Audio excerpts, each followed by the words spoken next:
안녕하십니까, 이진권 TV입니다. 논평 시작하겠습니다. 어떤 분이요 음성 파일 하나를 보내주셨는데 같이 한번 들어보시죠.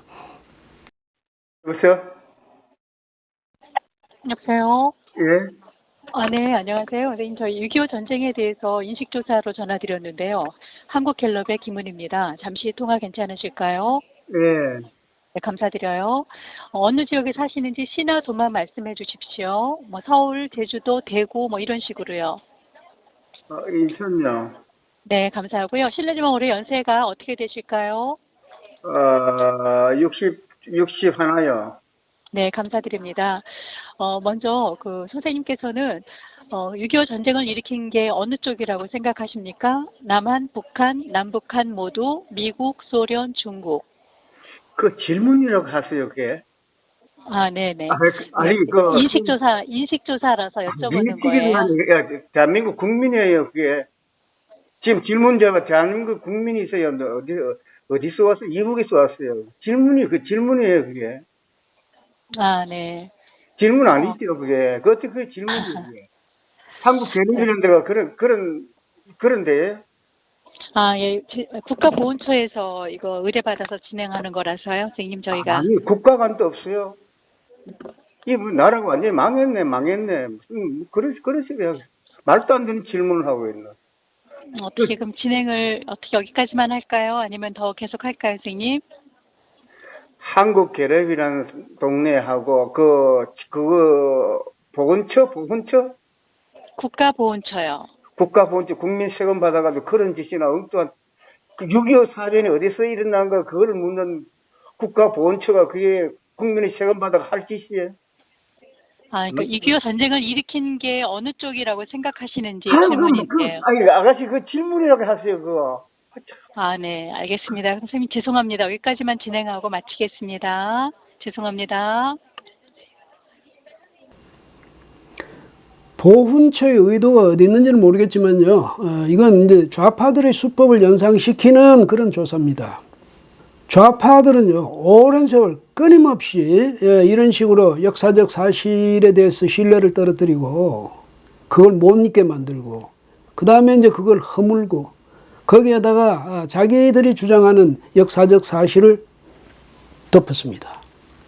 도대체 이제 국가기관인 보훈처가 왜 이런 조사를 하는지 참 황당하긴 한데요.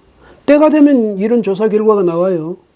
그러니까 김일성이가 남침을 했다, 그 주범이다, 이걸 혹시 국민들이 잊어버렸을까봐 상기시켜 주려고 이러는 걸까요? 천만의 말씀이죠. 그냥 수치를 제시하려고 그러는 겁니다. 김일성이가 그랬다고 믿는 사람 얼마, 그걸 미국이 그랬다고 믿는 사람 얼마, 우리가 그랬다고 믿는 사람 얼마, 이런 식으로. 그리고 자꾸 그러다 보면 어떻게 되겠습니까? 국민들은 김일성이가 안 그랬을 수도 있네, 이런 걸 세뇌라고 그럽니다. 세뇌. 혹시 보훈처가 그 세뇌로서 이런 짓을 하는 겁니까? 아니라고 믿고 싶긴 한데요. 의심스러운 건 사실이네요. 이게요, 주로 이 세뇌라면 이제 북한 공산 집단이 항상 아주 즐겨 구사해왔던 그런 방식이죠. 근데 꼭 북한 공산 집단뿐 아니고요. 좌파 정치 세력들도 이런 수법을 많이 이용해 왔습니다. 이 사람들은 역사적 사실이라든지 혹은 사회 일반의 그 상식, 또 이제 사람들의 그 인식 체계, 그 다음에 현상을 보는 눈이나 가치 판단의 기준, 이런 것을, 근데 이건 바꿔 말하면 이거 국민들의 일상적인 그런 정신 활동 아니겠습니까? 이걸 흐트러뜨려 버리는 겁니다. 그리고 재구성하는 거죠. 자기들 목적에 맞게. 어떻게 해서 그렇게 될 수 있을까요? 많은 사람들이 입을 빌려가지고 자꾸 끝없이 우겨대는 거죠. 그러다 보면 사람들이 나중에 지쳐서라도 그런가 이렇게 빠져들게 되는 겁니다. 조국 전 법무장관의 경우가 그 예가 될 수 있지 않을까 이런 생각이 듭니다. 조 전 장관 그리고 그 부인 정경심 교수, 이 사람들은요, 의혹을 제기하는 사람들, 그 사람들이 나쁜 사람이라고 그래요. 자신들을 수사하는 검찰이 나쁘고 이걸 보도하는 언론이 나쁘다는 거죠. 자기들은 결백하다는 겁니다. 혐의 사실 전혀 인정하지 않죠. 이 사람들의 주장에 따르면 자기들은 정의를 구현하려다가 이 나쁜 검찰에 걸려서, 그래서 결국은 부패 검찰의 희생양이 됐다, 이런 이야기가 됩니다. 이 사람들만 그러는 게 아니에요. 이 사람들 뒤에는 극렬 지지자들이 있거든요. 여러분 기억하시죠? 서초동에서 그냥 정기적으로 밤에 촛불을 들고 조국 수호, 검찰 개혁을 외치던 사람들 있지 않습니까?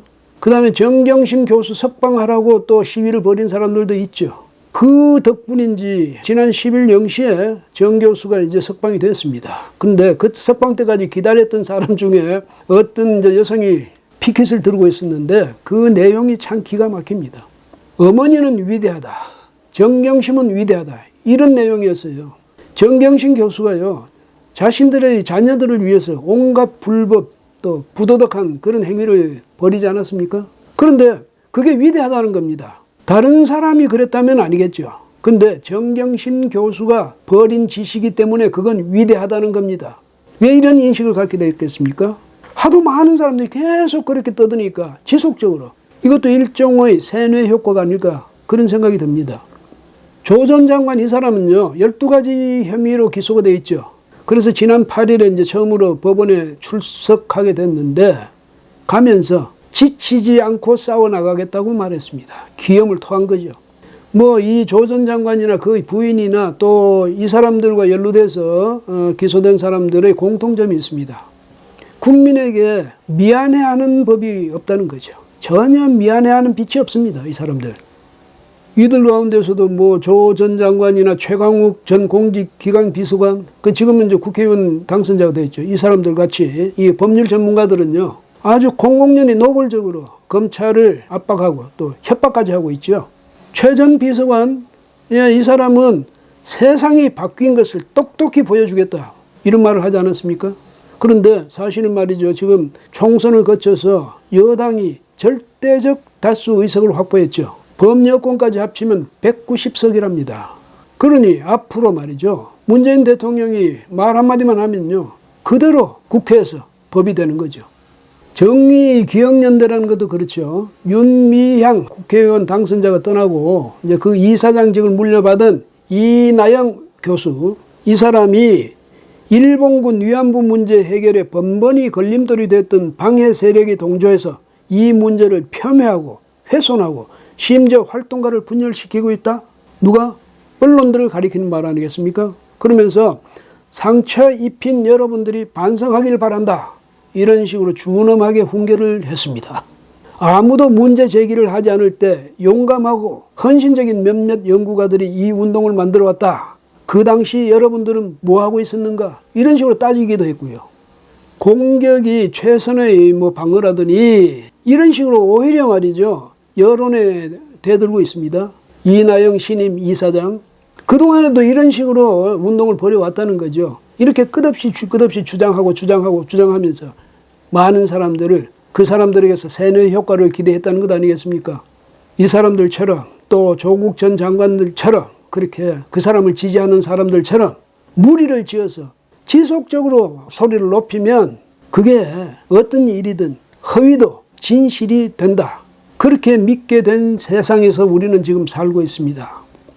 실제로 그런 현상을 보이고 있는 시대죠. 정말 기가 막혀서 말을 더 못 잇겠네요. 오늘은 여기까지 하겠습니다. 고맙습니다.